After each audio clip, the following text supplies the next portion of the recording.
तो सर्वसामान्याचा हितेशी होता, प्रजेचा रक्षण करता होता आणि प्रजेचा रक्षण करता असल्यामुळे त्याच्यावर जे प्रजेचे विरोधक होते त्यांनी वेगवेगळे आरोप केले आणि ते वेगवेगळे आरोप त्यावर झालेले आहेत. तुम्हाला सांगतो की संभाजी महाराजांच्या चरित्रात संभाजी महाराजांना मारण्याचे 3 प्रयत्न झाले. पहिला प्रयत्न झाला, शिवाजी महाराजांचा मृत्यू झाला, त्या विषयात मी जात नाही. अनेक लोक मला विचारतात की मृत्यू नैसर्गिक होता का घातपात होता, तो विषय मोठा होईल.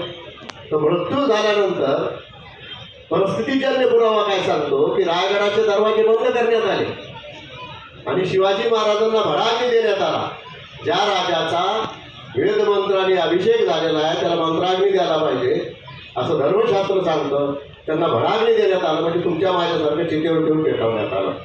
आणि तो त्यांचा मोठा मुलगा संभाजी पन्हाळ्यावर असताना, पन्हाळ्याचा सरसुभेदार असताना त्याला अंधारात ठेवलं गेलं आणि छोट्या 9 वर्षाच्या राजारामाच्या हाताने हे सगळं केलं गेलं आणि राजारामाचं मंचग्रहण केलं गेलं. आणि हे मंचग्रहण झाल्यावर मंत्र्यांनी काय केलं, हंबीरराव मोहिते जे राजारामाचे मामा होते त्यांना पत्र लिहिलं की आम्ही तुमच्याकडे येत आहोत, तुमच्या भाच्याला आम्ही राज्यारोहण केलेलं आहे, तुम्ही छत्रपतीचे मामा झाले आहात, त्याच्याबद्दल तुमचं अभिनंदन, आम्ही येतो तळबीडला, आपण पन्हाळ्यावर जाऊ आणि हा संभाजी गप असणार नाही, त्याला आपण अटक करू. हंबीरराव हुशार होते. हंबीरराव म्हणले ठीक आहे या, तुमचं स्वागत आहे. हे अष्टप्रधान तिथं गेलं. हंबीररावने काय केलं, त्यांनाच अटक केलं आणि संभाजी महाराजांच्या समोर संभाजी महाराजांनी मोठ्या मनाने त्यांना काही दिवसांनी माफ केलं. ठीक आहे, काही हरकत नाही, सोडून देऊ, एक चान्स देऊ. त्यांनी परत संभाजी घालण्याचा प्रयत्न केला, विष टाकण्याचा प्रयत्न केला. संभाजी राजांमध्ये, राजारामामध्ये वितुष्ट लावण्याचा प्रयत्न केला, घरात भांडणं लावण्याचे प्रयत्न केले. हे प्रयत्न नेमके कोणी केले हे न कळाल्यामुळं संभाजी महाराज पुन्हा शांत राहिले. आणि तिसरा प्रयत्न केला, औरंगजेबाचा सगळ्यात लहान आणि लाडका मुलगा जो अकबर आहे, तो अकबर संभाजी राजाकडे आला.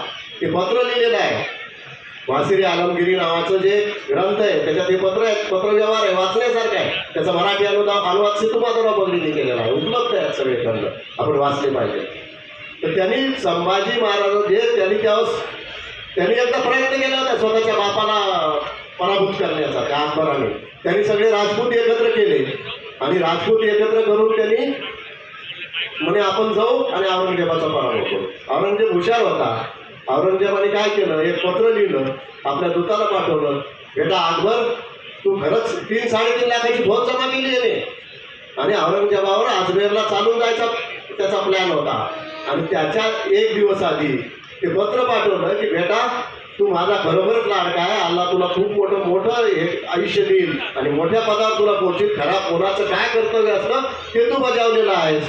तू ह्या मूर्ख राजपूतांना अजून मूर्ख बनवलंस आणि कत्तलीसाठी इथं घेऊन येत आहे. मी इथं आल्यानंतर भेड वागण्यासारखी त्यांची कत्तल करतो आणि आपण मग राज्य करूया असं पत्र पाठवलं. आणि ते पत्र राजपूतांच्या हातात पडेल, राजपूत राजांच्या हातात पडेल अशी व्यवस्था केली. आता त्या हातात पडल्यावर त्या माणसाने स्वतःची आत्महत्या करून घेतली. कोणी पत्र पाठवलं, काय पाठवलं, घाबरून तो मेला आणि त्याला मारलं गेलं. तो मारला गेल्यामुळे हे पत्र पोचलं अकबराला, याची खबर नाही. आणि पत्र जेव्हा फिरलं गेलं, दुसऱ्या दिवशी सकाळी अकबर उठला, पाहिलं तर 3.5 लाखापैकी 3,000 लोक सुद्धा त्याच्यासोबत होते. परेशान झाला काय झालं म्हणून. मग तो त्यांनी बघितलं काय झालं. तेव्हा संभाजी राजांनी बऱ्हाणपूरची लूट केली होती. त्यांनी सांगितलं की या भारतात या औरंगजेबाच्या अन्यायाच्या विरुद्ध लढणारा एकमेव माणूस आहे, त्याचं नाव आहे छत्रपती संभाजी. आणि त्यांनी मग संभाजी महाराज की मी तुम्हाला येऊ शकतो, तुमच्याकडे येऊ शकतो, मला माझ्या अन्यायी बाबाचं ह्या पदावरून हटवायचं, तुम्हाला तिथं बसवायचं.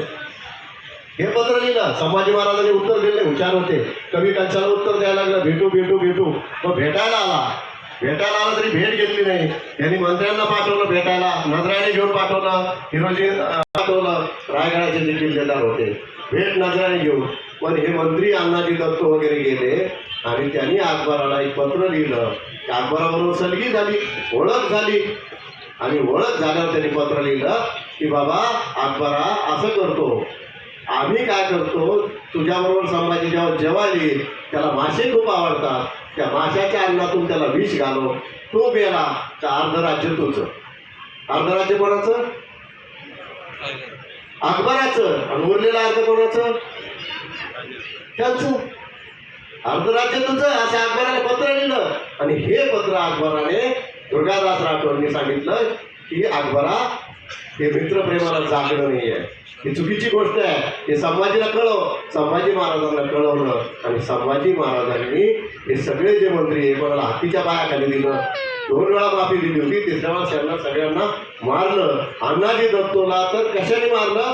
त्याला म्हणजे काठीने बडवलं, इतकं बडवलं की मरेपर्यंत बडवलं.